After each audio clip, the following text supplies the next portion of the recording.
Thank you. Tiger, good to see you. Glad to have you back. Thank you. I know you posted something today about how you're feeling, and so tell us, how are you, and how are you feeling, and how good is it to be back here? I'm doing great. Thank you. Thank you. Thanks for having me. This is a big day for us. Our design company, and to be able to work with Mike and Casey and Andy and everyone who's involved in this project has been just a dream of a lifetime for me to have an opportunity to basically create. You know, I had some extraordinary people here who, you know, made it all happen, but it was the fact that they allowed it to happen, and the questions, and hey, I think that golf should be played on the ground. My favorite golf to play is when I go to play in the British Open every year, and the reason is you don't have to hit a 2-iron straight up in the air and make it spin. You know, you can hit the ball on the ground. You can putt it from 120 yards out. Trust me, I've done it. I did at St. Andrews when I won in 2000. I putted from 86 yards out on the 6th hole. So that's just the way I think that golf can be played and should be played. And you know, to be able to have the ability to have so many run-up areas on a golf course like this, I was able to create even more of that opening and that spatial feeling. And also, you know, as Michael was saying, is how do you bring, you know, enjoyment back into the game? Well, one of the most frustrating things is for all of us as golfers is we lose golf balls, okay? And that is frustrating. And trust me, as when I grew up as a kid, I'd fish lakes out to try and find balata balls, and I'd use the Surlin for, you know, practice, but I'd use the balata for tournaments. Well, you know, now that's the neat thing about a place like this, is that you're able to. It's really hard to lose a golf ball here. You go play Augusta National, or you watch us play on TV. It's really hard to lose a golf ball unless you hit into one of the lakes. But you don't really see players lose golf balls there. You see it happen even on tour sites. Guys lose golf balls. It's frustrating when you lose a golf ball. Here, it's really hard to lose a golf ball, and hence you're able to pick up the pace of play. I don't have people dropping golf balls, looking all around underbrushes for golf balls. The understory here, and be able to clear all this out and to see as much as we see, and be able to have the ability to hit golf shots through the trees, it just speeds up play. And one of the things I grew up with, my dad created par. Okay, my par was always whatever it took for me to get to the green, plus 2 putts. And as I got older, you know, par would be from sometimes a par 14. But as I got older and got longer, he'd make it a par 13, a par 12, and eventually, you know, I started playing his par.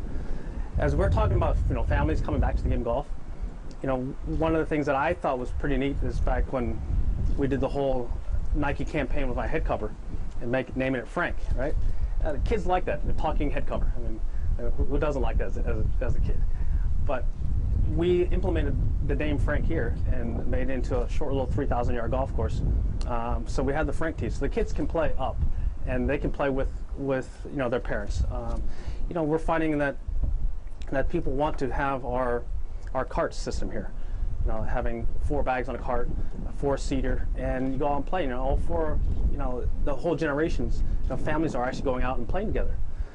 Well, since the advent of the golf cart, you know, we don't have the same caddy programs, the same introduction to the game of golf that we used to. Well, let's try and spin that around, and let's try and bring families back into that by, you know, having places like this, like the playgrounds, like moving the tees, name them Frank, or whatever the story may be, bringing families together in the 4-seater golf carts and speed up the pace of play.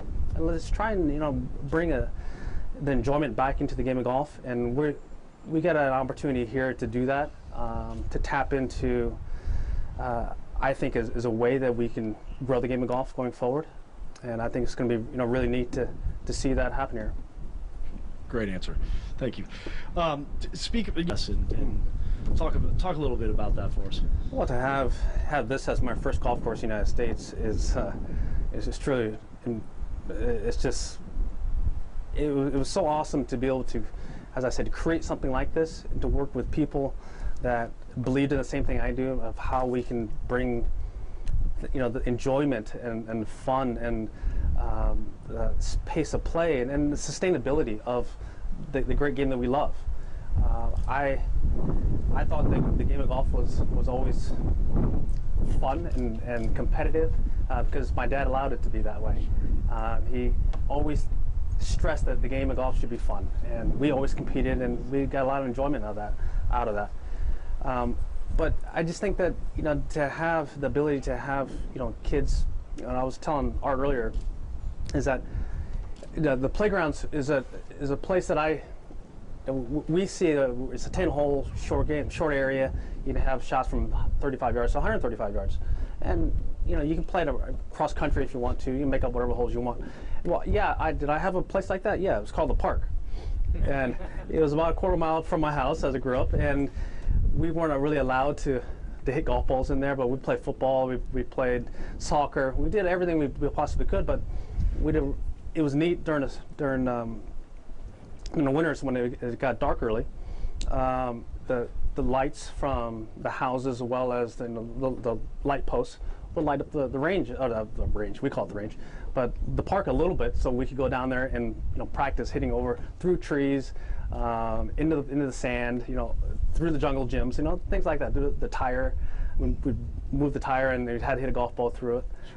So that's the fun part. That's what I grew up. We found a place, the park, and then, you know, we created something fun. Well, we created something here that's fun, and that can be played with your kids. It can be played with family. It could be played with buddies. It could be very social, very competitive. To have a night involvement here. When I grew up in Cyprus, I played at a par 3 golf course called Hartwell. It's in Long Beach. And it's an 18-hole par 3 course, and it was lit. And to play it in the evening was so much fun. In the wintertime, and Mom would pick me up there, and when it got dark, and that to me was a fun place to play and to hit shots. I think that's the same thing, just done a different way. Back to your design. In 2014, you had El Cardinal and Diamante, and now Blue Jack. Just tell us a little bit more about what we can expect from the future of your design and what you're looking forward to. Yeah, right now we have two golf courses that are completed. We're excited to. We're doing a third course at in Cabo, at Diamante, and we have another project in Beijing and Dubai as well. So we're not doing a lot of golf courses, but I want to do golf courses that I feel as if I can do my philosophy, and not only that, is work with people that I truly want to work with, and that want to make the game, you know, fun and better, and that to me is enjoyable. I'm not going to sit here and say that I'm going to do a bunch of golf courses. I don't really want to do that, but what I really want to do is work with great people, and who share the same vision that I do, and how the game of golf can be played, should be played, and sustained. Great. Okay, I'd like to open up the floor for questions. Anybody? Tiger, Dale? you haven't been playing on the tour. It's probably giving you a little more time to focus on this. Maybe you've been playing a full schedule. I know there's no blessing in not being out there, Right. but have you made lemonade out of lemons? Yeah, I know what you're saying. As I was saying earlier, is that I haven't done, and I won't do a lot of golf courses, so that I can and will devote, you know, the time I have, and be able to have a hands-on approach to everything I do. That's something that is, you know, people who understand me and know me, that's kind of how I work. I'm pretty much all in. To me, that's the only way that, you know, I feel that I can operate. So have I, you know, because of the injuries, and I been able to spend more time doing this stuff? Yeah, I have. But then again, I wouldn't have done probably as many golf courses. It'd be just one here and one here, and it'd be sprinkled all a little bit more than it has been. But this is something you're probably going to do for the rest of your life. I thoroughly enjoy it. I really do. I mean, I just think that the game of golf, as Mike was saying earlier, that he needs to get back to its roots. And as I was saying, that my favorite golf to play is the British Open. I love running the ball up. I love being creative and hitting a bunch of different shots, and that's what I think the game of golf can go back to. It's really difficult to hit the ball straight up in the air with a lot of spin, and we find that at all levels. Hey, when I grew up, I used a 1-iron, and now you find more guys have hybrids and utilities things. The game of golf has changed, and let's try and change it back a little bit. Tiger, aside from the design, Jason Day was talking today about the aside from the design, Jason Day was talking about the influence you've had on him today. You've been involved with the Ryder Cup as well, looking ahead to later this year. Just wondering, do you think you can be a leader in this game regardless of the state of your own personal golf game in the months and years ahead? And is that something that's important to you? Yeah, it is. It's important to me. Whether I'm a leader in the game of golf, I don't know if that's probably the right way to say it. Do I want to always be involved in the game of golf? Absolutely. This is my passion. This is where my roots are. I get so much enjoyment out of practicing and playing and competing. I got lucky enough, I got introduced to it by my dad, and I just think that going forward, I think that the game of golf can be made fun and can be we just have to do it a different way, in a more creative way, especially in this new era of instant this and instant that. As Mike was saying, how fast the rounds are here per 9 holes. I just can't imagine anyone going without their cell phone for about 2-3 hours. You see a lot of people with withdrawals, but that's what we have to take into account. The landscape has changed, and let's try and shape with it. And I think that my understanding of the game and how it has been played, and I think in this new generation how I think I can help it. I would like to help it. Ryan? Tiger, you mentioned at the World Challenge that you couldn't see the light at the end of the tunnel in terms of your recovery. How would you describe your outlook now? It's a heck of a lot better than then. When I was there in December at the Hero, I wasn't feeling very good. I mean, you could see it all over me. I couldn't play with my kids. I wasn't able to even throw and play catch with my son. I mean, that's what father or son doesn't actually play catch. So these are things that I couldn't do. And can I do them? No. Yeah. Am I sprinting back and forth with them? No, I can't keep up with them. They're out running and doing things that I can't do. But I'm getting there, and I'm able to participate more in their lives. I'm able to start doing things more with them, and part of that is playing golf and going out there and chipping and putting with Charlie, and having him beat me.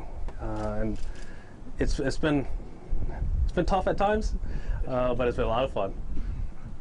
Tiger, you spent so much time in the Houston area through the years. Coming here with Butch a lot, you played here in the Tour Championship. Golf fans here want to know, is there a shot whether you play in the Shell Houston Open this year? Trust me, I would like to say yes. Okay, I would love to say yes right now, but I don't know. And that I really would. It would be awesome that I could say that I am playing and I know when I'm playing, but I don't, and that's still tough to take.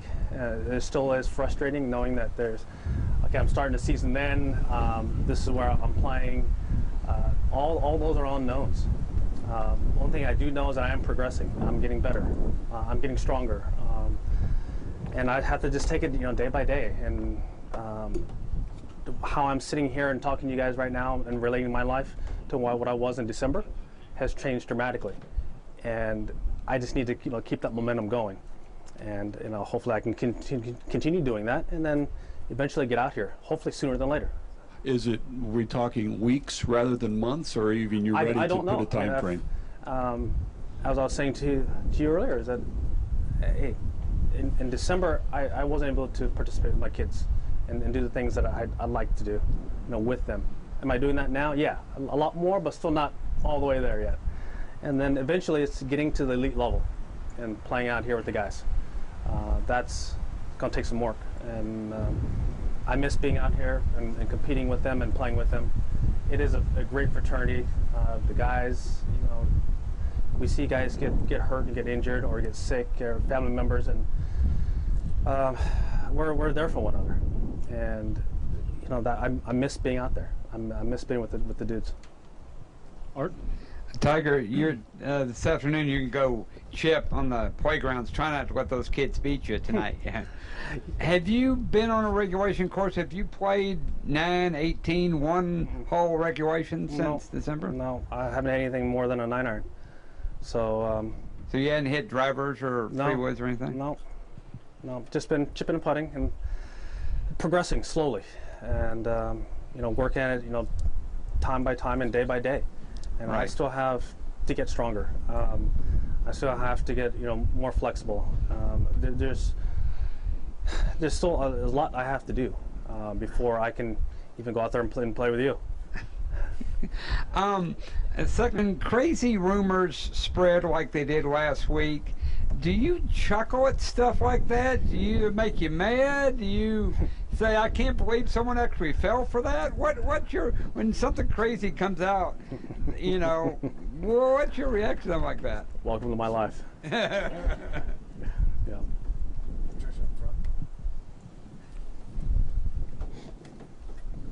Hey, Tiger. So I'm a golfer, and I grew up playing here, the Houston Golf Association. Love this area. I grew up playing Woodlands when it was TPC. Yep. And my question is, out of all the places that you could have built a beautiful golf course, you chose Montgomery County. Why did you choose Montgomery County? Tell us a little bit about the community and why this was your pick. Well, the community came out and really supported what we're trying to do. We had a vision for what we thought that we could do with the property. Mike was been integral about keeping everyone involved in just what we're going to do. I had to sell everyone on that I can build something that if people want to come and enjoy and have a good time and be social at. But I hadn't done anything like this. I haven't done not one. And for the community to trust me and to trust Mike and Casey and Andy and everyone who's involved with the property in this development, to trust us.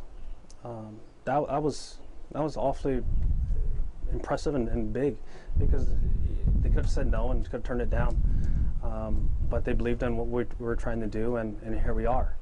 A couple years later, we're able to create and have something like this that people come and enjoy, and I think that we'll come back again. It just won't be like a one-time shop. You experience it once and that's it. I just think that you can live here, you can be a part of it, and you want to come back. And that goes back into the sustainability of the game of golf, and goes back into what Mike was alluding to about how do we bring corporate golf back, and how do we generate the masses, introduce people, keep people involved in the game of golf. There's so many things that go into it, but I think that this place, what Blue Jack National is, I think that will help, and for the community here, Montgomery County, to be able to trust us and for us to deliver, just makes it very harmonious. Meredith? The Community Impact newspaper, which will be delivered to your residents here. So we are the local hometown folks. So I'm going to piggyback off that question a little bit. And I've talked to them a little bit about the course history and background. What homage have you paid to the old Blake Tree course that was on this site? How much attention did you pay to the history of that and careful detail to what that does mean to the residents here in Montgomery? And then on top of that, what sort of involvement will you have to help the sustainability of this property out here in little old Montgomery? Your name has drawn a lot of people out here, and we want to make sure, of course, as residents of Montgomery, that you'll be able to help foster and continue and help grow this in the future for years to come, not just the grand kickoff. Yep, it's great questions. First of all, paying homage in the history to this area into the golf course? Well, you have to go back to, we want to create something that is different, but also keep it true to the roots, and that is, we moved some of the corridors here. We knocked down some trees, but we also opened up the area too. We made this place more open and not as claustrophobic as it once was, and for the air to get in here and for us to be able to enjoy something like this. I was amazed when I first came here and looking at the property. One, elevation change. You don't think that Houston, Texas is going to have elevation. Two, big oaks. Trust me, Houston, Texas, you don't really associate that with that. And I just thought that this place could really be different. How can it be different? As I said, we can make it more spacious. We can make golf faster and better, and do something that is different. And that's just, am I paying homage to the history of the facility? Yes, but also I'm changing it too. I'm adding my own footprint to it as well, but also keeping with that point of how do I, the residents and the people here in Montgomery County, they trusted me and to create something like this. Have I done that? Yes, but what will I come back here? Absolutely. But I created something for my kids and my family, and that I could come here and to have fun at. I don't have to go to the park or like I used to and create something like that. We can come here to the playgrounds. I'm gonna have a house here. My family's gonna come here. Charlie loves to fish, so he was gonna want to do that. Well, we have a fishing place, and what Mike hasn't said what he's done with the fire truck. He's got a really cool idea. He'll tell you all about that. But I think that to me is going to be a lot of fun. Wiffle ball area, that's something that my kids and I do all the time. I have something very similar to this in my backyard, the playgrounds. I have 4 holes that I have in my backyard, but it's more catered to practice, but also fun for me because practicing is fun. Now the playgrounds here, that is I think more fun than it is practice, but it can be practice as well, because I can see myself hitting through different corridors and not using the routing of the 10 holes that we have here. I would, in my head as I play it, I would be hitting the ball through that corridor, to that fen, to that. And that's how I would do it. But you can also do that here. But with all that said, to be able to create something that my family will come here with me and I will enjoy, they will enjoy, their friends will enjoy. That to me has been a lot of fun and will continue to be a lot of fun. Is this a one of a kind?